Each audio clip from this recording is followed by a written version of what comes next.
We're starting. Are you ready? Yes, I think so. First You'll time, never be no idea. ready, right? When people ask you, are you ready? You're never ready, right? It's like, yeah. Okay, I'm ready.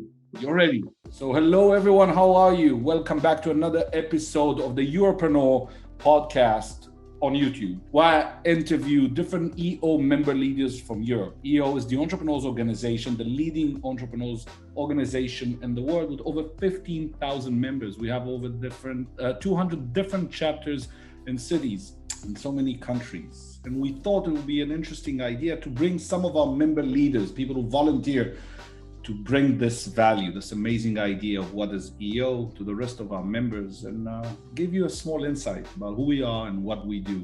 And today I have my number one guest. He's been in this role and position, I think, for almost a year, going on to another year. And I've had the pleasure of working with him. Chang, hello. It's a pleasure to have you. How are you? Hello, dear. Thank you very much for inviting me to this podcast. How can we? I'm fine. How can we not? So, every time I introduce people, you can tell who they are and what they do and everything. And I learned it's much easier to let you do the hard work and the hard lifting, the heavy lifting. So if it's okay to ask you, if you can do a small, short elevator pitch into who you are, your businesses, family, whatever you want, and a little bit about what is your role in EO these days. Okay, of course. Thank you for asking. So my name is Chang Ng. I'm born in Amsterdam, the Netherlands. I'm a member of the EO Netherlands chapter. First of all, I'm husband and father and son and brother. Okay, so I'm married with Kawai. I have 3 girls. They are 9, 12, and 13. Jilin, Chi, and Yo-Yo. And very grateful, by the way, to be able to be with them every day now. Well, also thanks to COVID. In the business side, I have a company called Constrive. It's an ecosystem group of companies, currently 8 companies. And we are building this ecosystem of different companies, different disciplines, but all around e-commerce. So we have acquired some companies, we have built some of the companies, but all those companies, they work together to help brands with products to become successful in Europe selling online, especially with the momentum of marketplaces like Amazon, but in the Netherlands it's bol.com, in France it's Cdiscount. We help the companies to get insights, but mainly have more traffic and better conversion. That's what the business in general does. Yeah. Oh. And in EO, my role, I'm now almost 9 years member now. And very grateful to be part of this amazing organization. And that's why I'm also volunteering as a leader to contribute in this organization. So in the Netherlands, I've been the membership chair, I've been I've been the president of the Dutch chapter. And the last 3 years, I'm in the European Regional Council. I've been the growth director, so responsible for growing the area in the number of members. I've been the area director for Germany. And this year and next year, I'm the regional chair of the Regional Council in Europe. So that's my EO role. I think there's so many things in this initial opening that I want to ask about, but you mentioned something that you're grateful, in a sense, for COVID enabling you to spend more time with your family. How has that been for you, going from a rush and this hectic way of living to now spending a lot of time with your family? How would you find it? Is this something you want to continue when things go back somehow? Yeah, definitely. So with this question from you, Nira, I'm thinking about many things, right? So in my association, first of all, you're correct. If I look back, how I lived my life before COVID, I was traveling a lot. I was often from home. About 2 times a month, I'm traveling somewhere in Europe or in the world. So by being able to spend my time daily at home and then seeing my children and also supporting them with school and being together with Kawai, my wife, it helps me to realize how amazing the time was I was spending on a 1 year sabbatical in Spain. Because about 4 or 5 years ago, I spent 1 year of sabbatical with my family in Spain, traveled around, and that was the best time of my life. And that's also thanks to EO, by the way. Some EO members inspired me to make even more important decisions of when the question I asked myself, what will I be proud of when I'm old and I look back, right? So, and the answer was, well, spending much more quality time with my family. In some way, when I came back from the sabbatical, I was losing that touch. although compared to the Chang before traveling on a sabbatical, it was improved already. Yeah. But I was losing that because I think it's in my DNA and personality in some way that I just fill my agenda because I enjoy what I'm doing a lot, right? But sometimes it's just running a lot and forgetting what's really important and stand still and reflect. And COVID has helped in that regard to organize my life in a more, natural way to spend time with the family. Interesting how entrepreneurs will find a positive way at almost any negative outcome and change it and find something to smile about. I've known you for, I don't know, we've been working at EO together, volunteering together for the last at least 4 or 5 years. I never, as a storyteller and someone who loves stories, you never told me what was your first job. How did you start? How did you end up having this group of companies? Interesting. So my first job, the really first job, if I really go back, is actually helping my parents in a restaurant. My parents had a restaurant and I did a lot of things to help out. And In Amsterdam? In Amsterdam, yes. Yeah. They don't have that restaurant anymore. It's been 13 years, but I worked a lot in the restaurant. I learned a lot there. And it was natural for me to take that responsibility. My parents, they're from Hong Kong, China. They don't speak the local language really well. So there were a lot of things which you have to arrange, right, with government and, arrange things. So I took that naturally. And with that, in some way, probably got an advantage in my entrepreneurship because I'm used to get things done, right, helping my parents. But a first, let's say, paid job outside my family was working for Capgemini, Ernst & Young. That was, Capgemini, Ernst & Young. Yeah. Wow. So you did the big ones. Well, yeah, that's something I did a bit more than 2 years. And the question is how did I end up where I'm here now, right?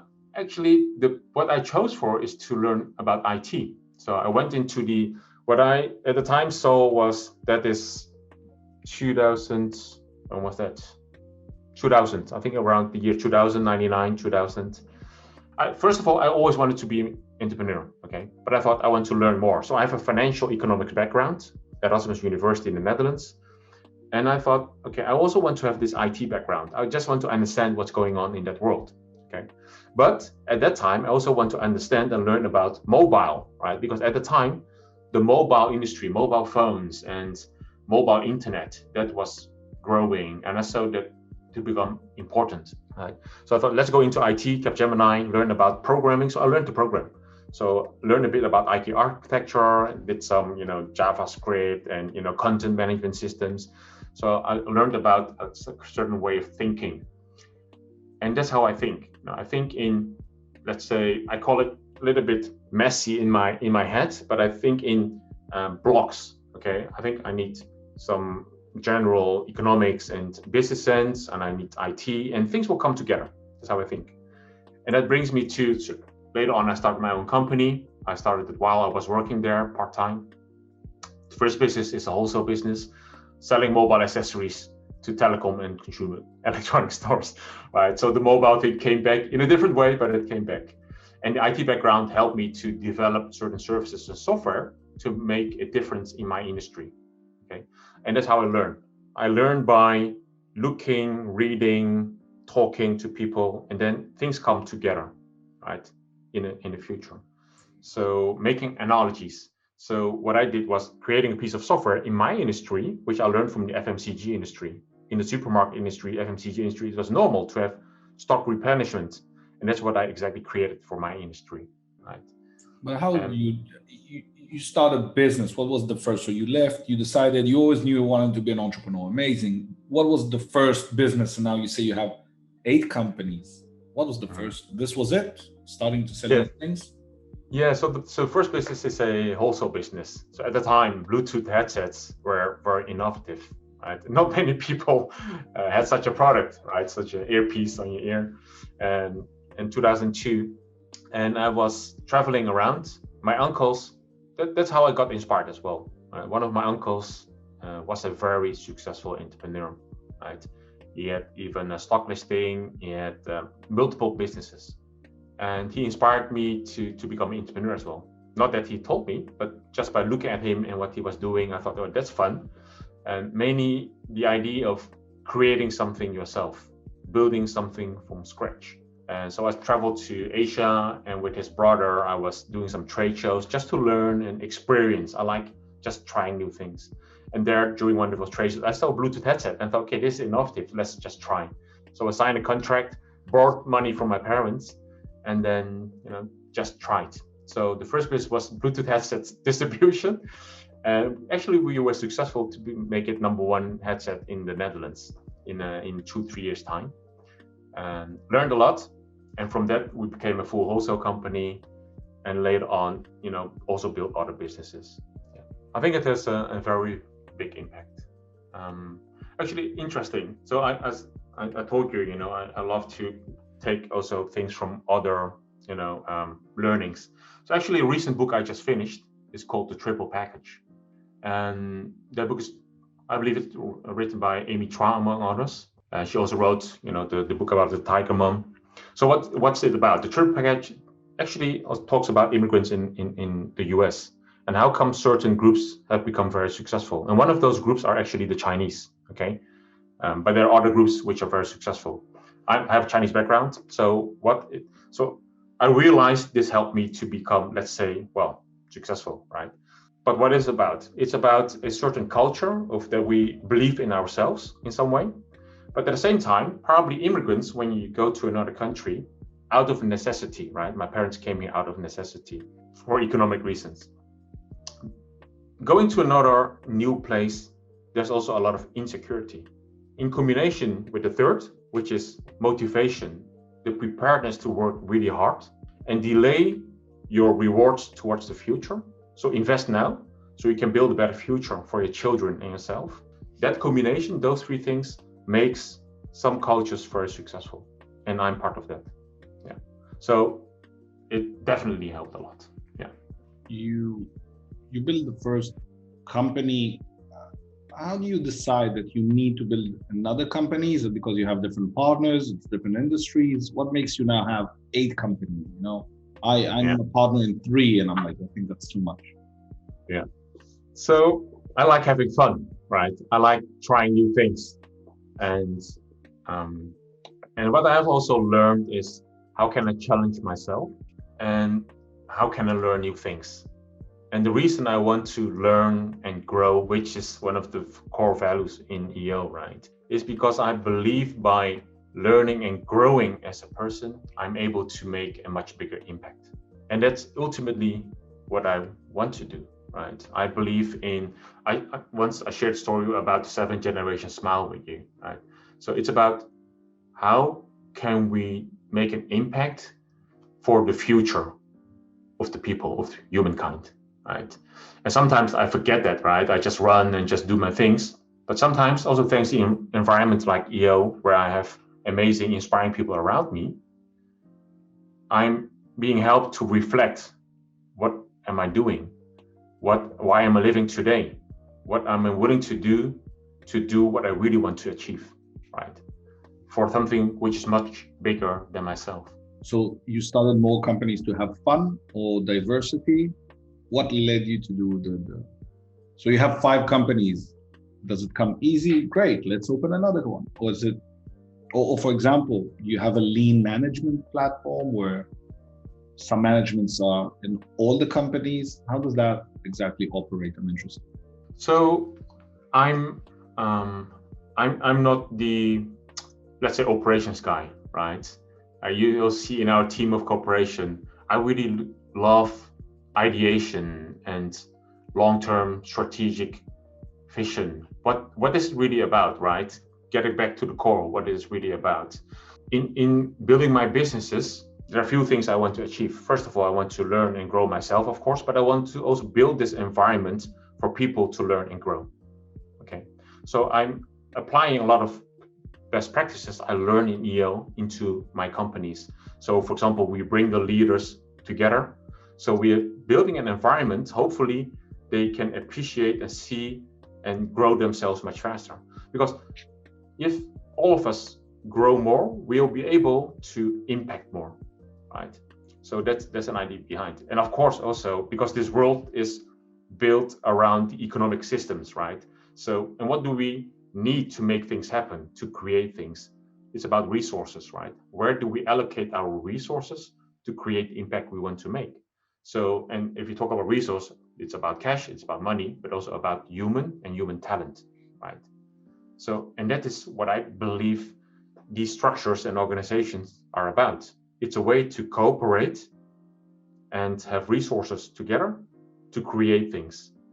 And sometimes we get confused and think that's only about creating money, but it's not. It's much more than that, right?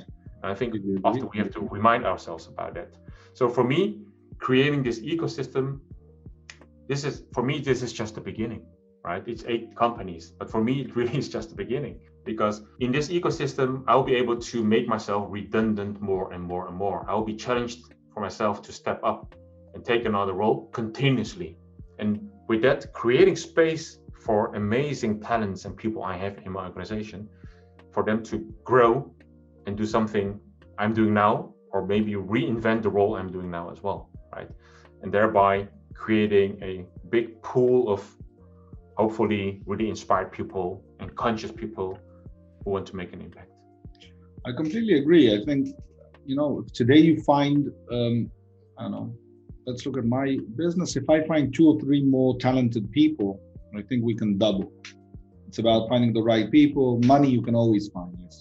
It's easier to find. We talk a lot about this entrepreneurs organization. We meet so many people and so many members, and we travel. And for me, it's always inspiring to meet people from other countries, to see they do the same, but still very much differently in terms of regulation, countries, languages, even the way we behave as Israelis, and the way Dutch people behave differently, and so on.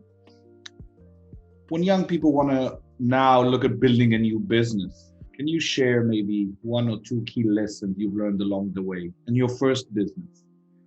Something that they can take away from. So my personal experience in building business, I think one of the key things I learned myself is continuous learning, right? If I think back when I was young, I'm still am probably very stubborn, very convinced about my own views and opinion. But I really learned how working with other smart people can help me make better decisions. And so not only waiting for input, but actively asking for that, and be really curious about why do other people think in a different way. So having that open mindset. And with that I remember a few years into when I was running my own business, and as I think all entrepreneurs facing major challenges, right? I realized I have to really create an environment where I will be continuously learning again, because I am the bottleneck of the organization. If the more I grow, the better I will be able to grow the organization and help all the people grow, right? And that's why I actually joined EO at the time, right?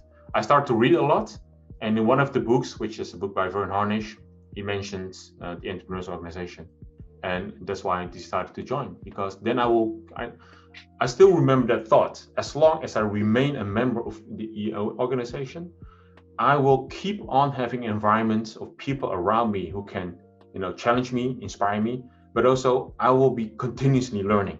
So I consciously created that environment for myself with a rhythm. I'm meeting people, I'm getting the learnings from the organization. I will continue this path of learning. Yeah, it's like finding like-minded people and going to school with them on a continuous basis, right? Yeah. We have fun. We have a lot of breaks and also a lot of learning, and it's always kind of like staying a kid in a sense, but always thinking about how to improve and grow, and a lot of it also carries over to our families and our friends and the way we operate.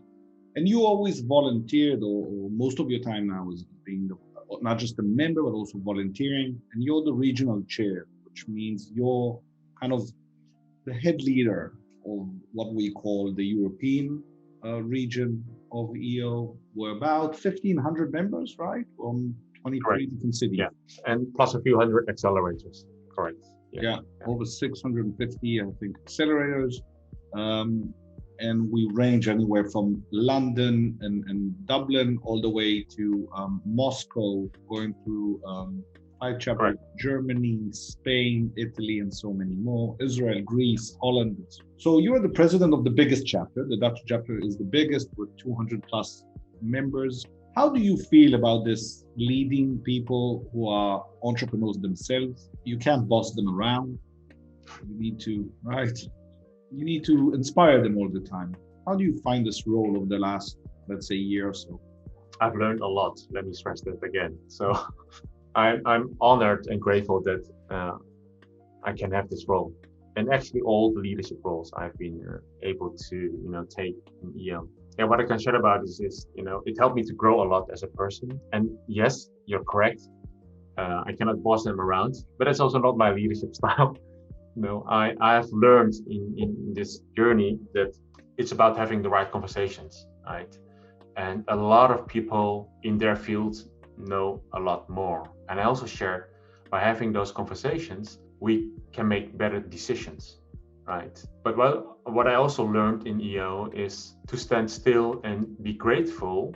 And I applied that in my own company in some way as well. I really realized how grateful I am that in my business, I have so many people who want to work with me, right? And build something together. And that same is in EO, right? And indeed, the main difference for me is not anymore. At the beginning, I thought, yes, the main difference is these are all volunteers. I don't pay them. So, I cannot direct them in a certain way.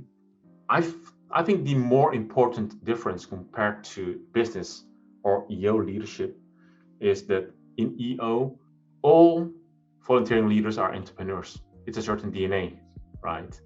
So it's not about paid or not. They're just very smart, but also very committed people, right? They don't see a lot of things as work. It's just fun and learning, and let's try to make an impact, right? And that energy which comes out of that's amazing. And that environment, I would love everybody to have, because it just accelerates the learning and the growth of the persons.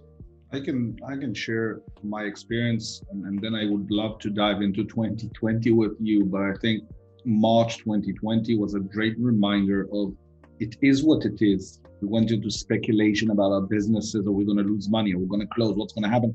And many of our members were hit hard. And I know we went into the end of March. I lost about 70% of our revenue. I also own a couple of bars in Tel Aviv City that had to close. And I remember I would call my accountant every 2 or 3 hours and say, we can't pay this. Close the business. I don't want to deal with it. And I was reminded that being an entrepreneur is sometimes being with your back against the wall, and then understanding, okay, it is what it is. What can we do? And the next step is being reminded that I'm part of EO. And I started calling members. I started jumping on the calls. I started to talk to people from China about what is the situation. People from Hong Kong and Singapore. We had calls with the guys from Madrid who are doing amazing job getting ventilators for the government.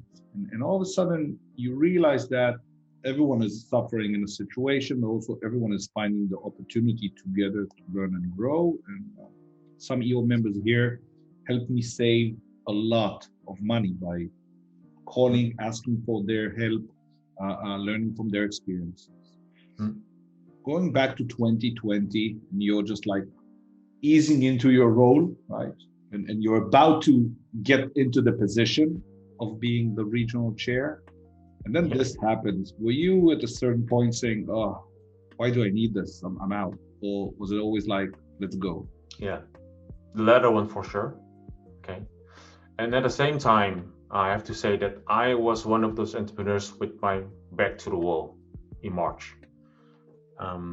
It was high stress and almost panic. And I seriously thought we really might not survive this storm. That's what I really thought at the time.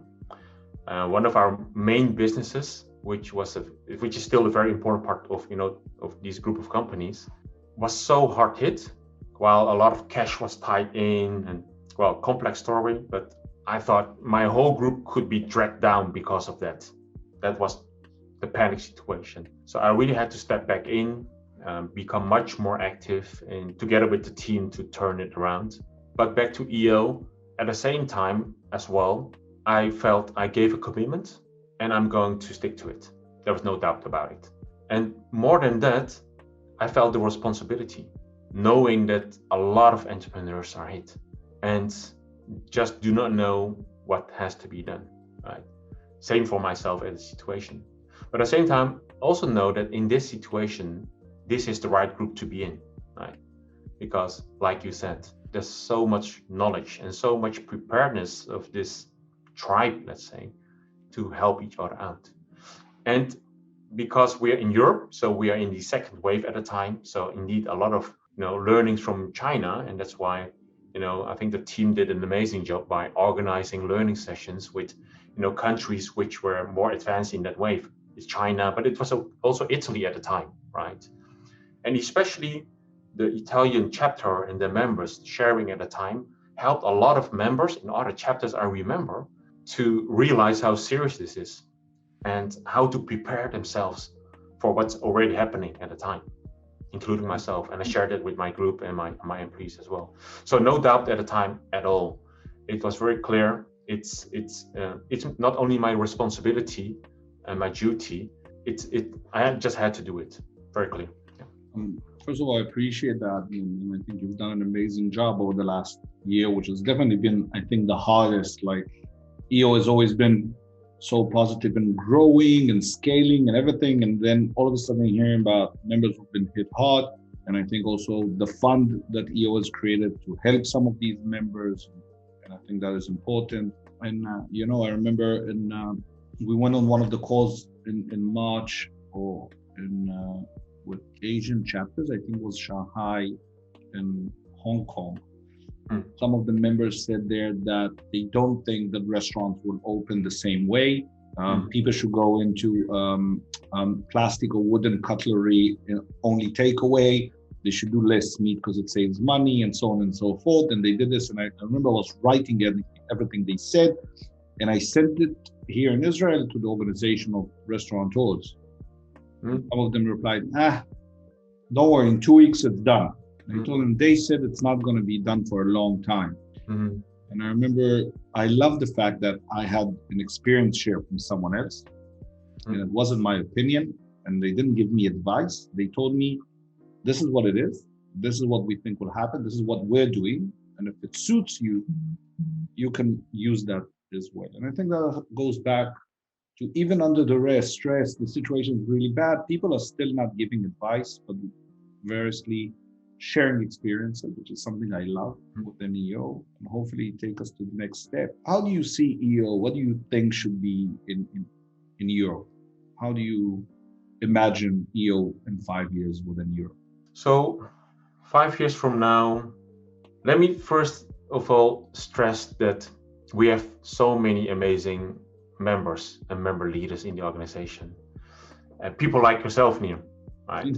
Who have such a big heart and passion to contribute to this community. And this is what this community is about. So I repeated it in the Dutch chapter while I was the president, and I did it now a few times as well. EO is an environment, it's a gym, it's not a spa. We're supposed to go there to work out, to work together and create things, right? And we get a lot out of EO, and that's why we are members, all of us, right? But it's also our duty to contribute to the organization. And what I envision 5 years from now is that all members realize this is an organization for all of us. It's our duty to contribute 5 years from now, for sure.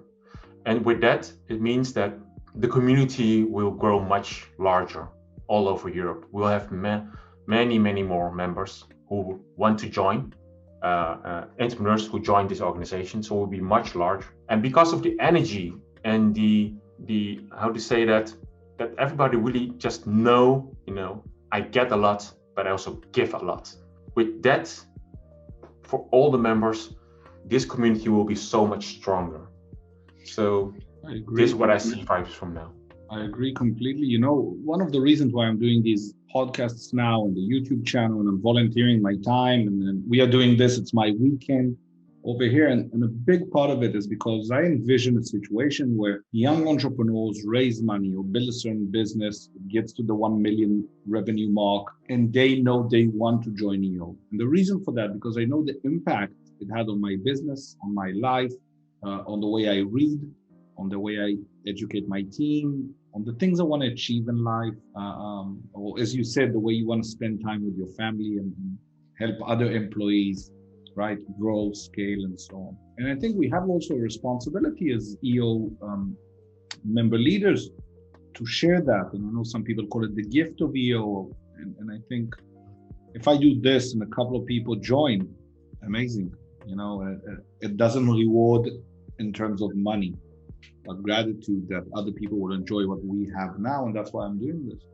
And, I think if you look at what we've achieved over the last year, and a lot of it is pushing and helping young entrepreneurs also in terms of the Accelerator.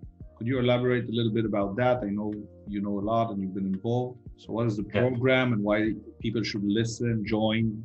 The Accelerator Program. Yeah. Right. Yes. So the Accelerator Program is the program EO started to help entrepreneurs to go past the 1 million revenue mark. Right. But the key thing there is that it becomes a sustainable business, right? That's the idea behind. And of course, for EO, it also means that we can have many more members and create the impact as a much stronger community, right?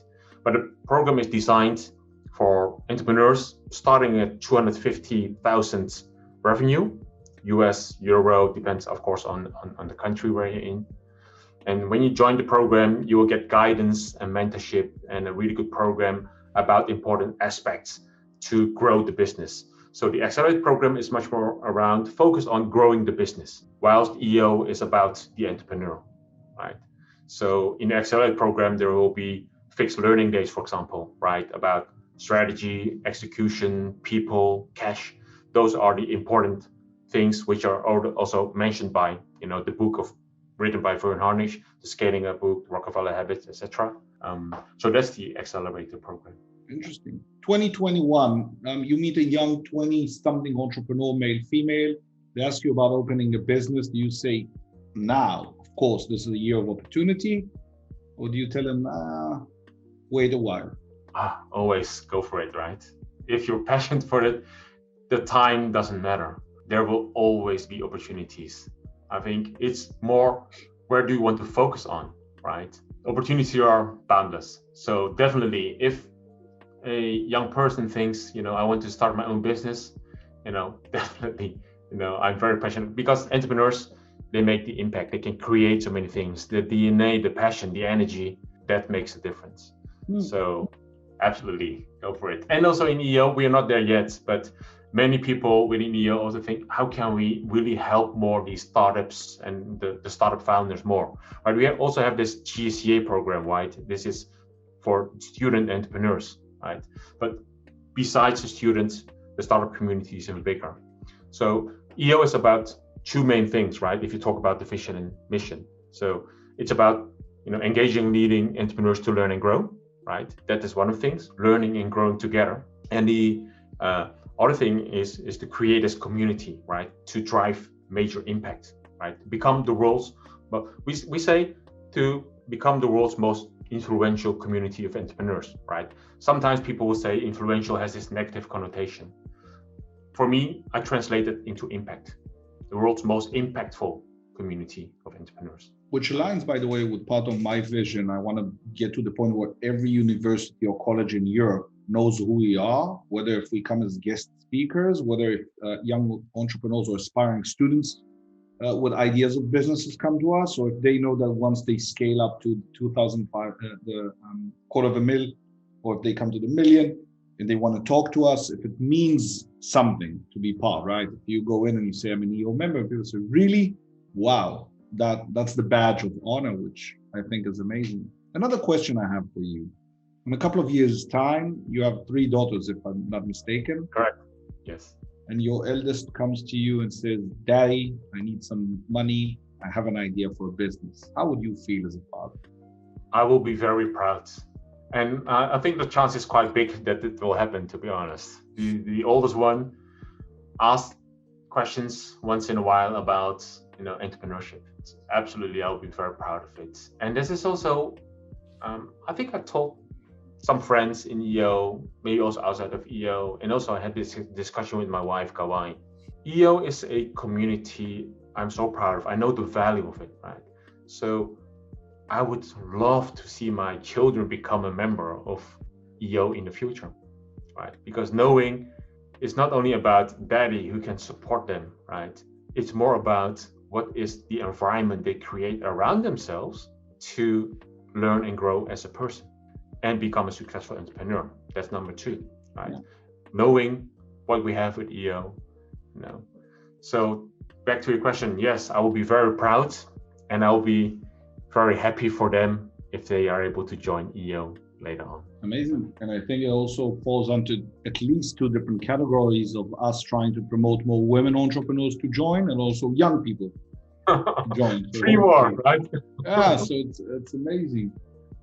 Quick question. Do you think we can teach people how to be entrepreneurs, or is it something you're born with? I think we can teach people to become entrepreneurs. I think so. Yeah. And that's the system and structure. There's so much knowledge in the world, right? Of course, some people are born with a certain DNA. They want to get things done and they just do it, right? Maybe that's a more natural personality for entrepreneur. But there are also other personalities who can become very successful entrepreneurs too, right? Then the key question will be, and that's what we learn in NEO as well, what's the team you build around yourself to make things happen? Because if we really understand what entrepreneurship is about, it's about creating things. And creating things, if you want to do it in a good way, you do it with the team, right? The knowledge of I'm building a team around me to complement myself and to be much stronger as an organization, meaning that as long as you have the passion to learn and open-mindedness to learn, and you want to do it with other people, you can become an entrepreneur. I think it's a lot to do with, character, but on top of that, the way how much you're willing to put in the work, how much you're willing to learn, but also how much or how quickly are you willing to fail. And a part of failing, I think, about improving is also to know what you're not good at and surrounding yourself with people who are better in those things. I look at myself, I do a lot of things pretty good, but I know some people who do every little piece amazing. And I think that's a big part, right, of building the right team and letting them do the things they're amazing at. So that's also a big thing. I'm very happy that we're doing these episodes. I'm very happy that you're here. And I have a feeling that we are starting something now that hopefully the people who come after us will have this legacy of watching these things, of joining EO because of continuing to promote and produce these ideas and interviewing more people. And for me, it's a big thing that you're always pushing and willing to try new things with me. And I appreciate that on the marketing side of EO. And any last words before we finish this great episode? I'm just again very grateful. Thank you so much, Neer, for doing this, right? You are spending a lot again on EO and doing these podcasts, interviewing the members, sharing, spreading the knowledge and the love, right? That's what you're doing. So heartfelt. So for all our current members, but also future members and other entrepreneurs, also the ones who do not intend to become a member, I think this is very valuable. So thank you a lot for doing this. Thank you so much for being in this. Guys, if you need anything, feel free to talk to us, reach out. If you're interested, go to the EO website to learn more. We'll put everything in the comments and on the links. It'll be uploaded to YouTube and Spotify and so many other places. My name is Niels Naval. It was my pleasure. Chang, thank you so much. Thank you, Neil. Thank you for having me.